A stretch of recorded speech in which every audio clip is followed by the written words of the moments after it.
Secret plans that somehow lead to much bigger houses and mansions that is so necessarily required for cancer recovery. Doesn't make any sense to me. Hey guys, it's Morali. Hopefully you guys are all doing well today. Back again with another video. If you have not subscribed, guys, click that button. It is daily and consistent content. Comment down below and give this video a thumbs up. And let's get straight into this because a lot of this doesn't make any sense to me. The Mirror is reporting that Prince William and Kate Middleton are reportedly hatching surprise plans to transform a secret home into something of a sanctuary as part of the princess's recovery process.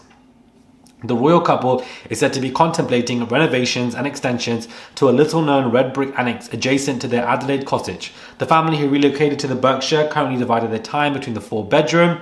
Whilst Adelaide Cottage offers an ideal location due to its closeness to Lambrook School, where Prince George, Louis and Charlotte attend, insiders suggest the family are considering plans to expand a currently vacant annex to assist in the princess's recuperation. However, this decision is not without its challenges, as sources indicate that the Prince of Wales is conscious of public scrutiny regarding royal expenditure and is taking a cautious approach to personally funding the costs. The William and Kate absolutely adore Adelaide Cottage, but it just about fits the entire family, whereas Animal Hall is much larger with extensive grounds. Adelaide Cottage is being used as a term time property, whilst the children are at school near, and Animal Hall is for long weekends and holidays. OK reveals. Insiders have spilled the beans on plans to revamp a rundown red brick annex at Adelaide Cottage, aiming to turn it into a perfect retreat for the Wales family and their aides. Whilst the project is on pause as the Princess of Wales focuses on her recovery, the plans are reportedly simmering away in the background and ready to spring into action when the time is ripe. And that this is what Kate Middleton most definitely needs as the next step for her private cancer recovery. This doesn't make any sense to me because I don't understand why a large home is needed. The plans for cancer recovery is to have a bigger house.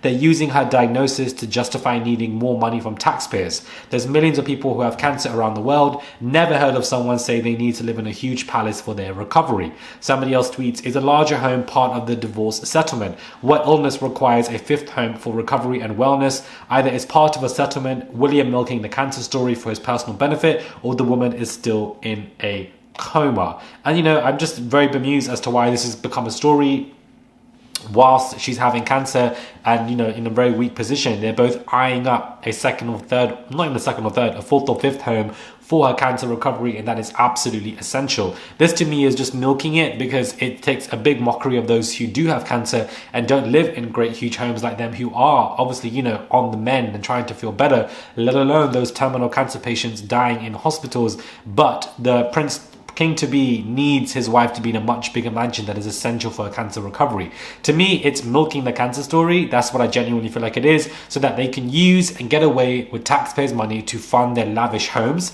absolutely smacking all of our faces from the UK. That's just what I genuinely believe. Or it's something in regards to divorce settlement.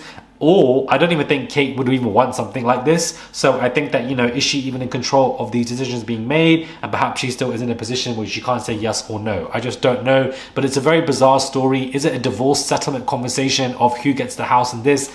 I don't think so, to be honest with you, because if it really was a conversation of divorce settlement, it would be a lot more abrasive when it comes to these articles, and it wouldn't just be the Mirror reporting this, it would be on the US press. Look to international press, Spanish press, US press when discussing the royals, because they are the ones who aren't going to hold back, because we know that the royal press in the UK, not the royal press, the UK press is in cahoots with the royal family, and therefore will only put out adjacent conversations and stories that benefit William and Kate, that are biased, that are nonsensical and don't make any sense and are not factual. Whereas when it comes to anybody else, they will drag them left, right and center. So, the fact that the UK press are even soft on Andrew is a clear indicator.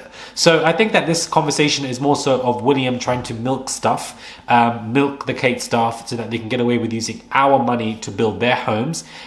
Or this could be a conversation of somewhat of a divorce settlement plan early in action. It's one of the two, to be honest with you. That's just the way I see it. Kate not going to be seen until October. How did we go from Easter to October? Somebody let me know, because when she was thrown into hospital in January, officially, publicly for us to see, she was returning in Easter, she's returning in April, she's returning in April. Suddenly now, it's going to be somewhat of a sense of October because William can't be doing things. To me, it just doesn't make sense. He can go with his son to watch a football match, Aston Villa, but he can't go to Samoa to be there in replacement of his father because his wife is that ill. That means he can't even leave the country. So, like I said in my last video, I have more questions. I don't have enough answers. If I had enough answers, guys, I wouldn't be making this video right now today. And that is the issue. There aren't enough answers. And because we as humans have a short-term memory span because of apps like TikTok, Insta, Shorts, Reels, where we're meant to just do this, which is why if you've noticed, I focus more on long-form content. When we do this, what it does is we look at all these Reels and we're doom scrolling, it breaks our attention span completely, and therefore our attention span is much more shorter, which is why when we don't get the information within the first 10-15 seconds, we're bored, we're on to the next, we're bored, we're on to the next. It breaks our attention span so that as time goes on, we forget about serious conversations, serious things going on in the world, like, you know, things just in general, we forget about it. And that is what these apps are designed to do when it comes to the short form content, which is why I specialize in long form content as much as I can. So, because from what my stats are seeing, you guys are watching me for at least 4 to 5 minutes per video, which is fantastic. 2 to 5 if it's a shorter video, 4 to 7 if it's a much longer video, which is fantastic, absolutely insane.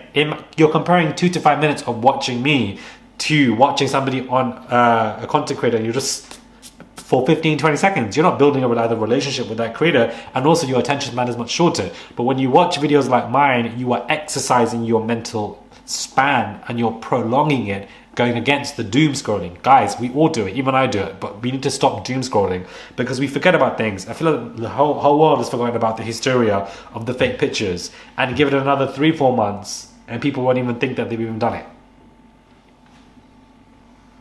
It's a mess. Subscribe and comment down below. Give this video a thumbs up. I would appreciate it. Subscribe to the channel. It's just one click to subscribe. Comment down below. Give this video a thumbs up. Follow me on my Instagram, guys, at Murad_Morali. I would really appreciate it. And I'll catch you guys soon for another video.